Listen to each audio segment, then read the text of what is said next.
এ হলো ডেভ স্পাইডারম্যানের একজন professional stunt double, আর এটা হলো এর আসল স্পাইডারম্যান স্যুট, আর এ একদম এই বিল্ডিং এর টপে উঠতে চলেছে। গো! কংগ্রেচুলেশন, আপনি 1 ফুট ওপরে। আপনার স্পাইডি সেন্সর কাজ করছে তো? ওটা খুব ভালো কাজ করছে। এই স্পাইডারম্যান স্যুটকে যে লেজার বানিয়েছিল, আর এখন অব্দি এই স্যুট পরে ও 200 ফুট উপরে উঠেছে। ডেভ ও 200 ফুট উঠতে চলেছে, আর তারপর আরো 200 ফুট উঠবে। এই বিশাল, এই তুমি অর্ধেক পার করে ফেলেছো। মনে হচ্ছে অর্ধেকটা হয়ে গেছে। এটা পাগলামি। বৃষ্টি হচ্ছে, স্পাইডি কখনো হার মানে না। ও আবার উঠতে শুরু করে দিয়েছে। ওহো, এইসব করছে কি করে? আমি এইভাবেই উঠতে থাকবো টপে পৌঁছানো অবধি। আমি কিছুতেই থামবো না। হে ভগবান! এখান থেকে ওকে শুধু দেখেই আমার ভয় লাগছে।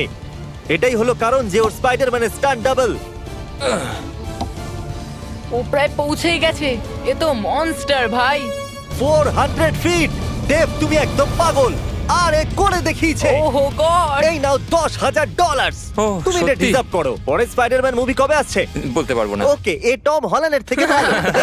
আর সেই সময় এসেছে যারা আপনারা অপেক্ষা করছিলেন, হাইড্রোলিক প্রেস। তাড়াতাড়ি করো জিমি, এটা খুব ভারী। তোমরা একটু মাঝখান থেকে সরবে। হ্যাঁ ঠিক আছে, সরি। ভার্সেস এই ল্যাম্বরগিনি। দেখা যাক এটা কতটা চ্যাপ্টা হয়। আর যেরকমটা আমরা দেখেছিলাম, বয়েজরা দেখতে চায় ওদের পুতুলের ভেতরে বাঁচে কিনা। একটা খারাপ মানুষের সাথে এরকমই করা উচিত।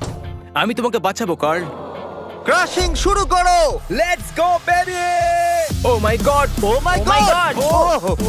ও কালার চ্যানেল আমি এখনো ঠিক আছি। না, ও না, ও মাই গড, ওই জানলাগুলো, ইয়েস। ও মাই গড, ওর টায়ারগুলো চেপটে যাচ্ছে। এটা একটা পাগলামি। একদমই আর কাজের নয়।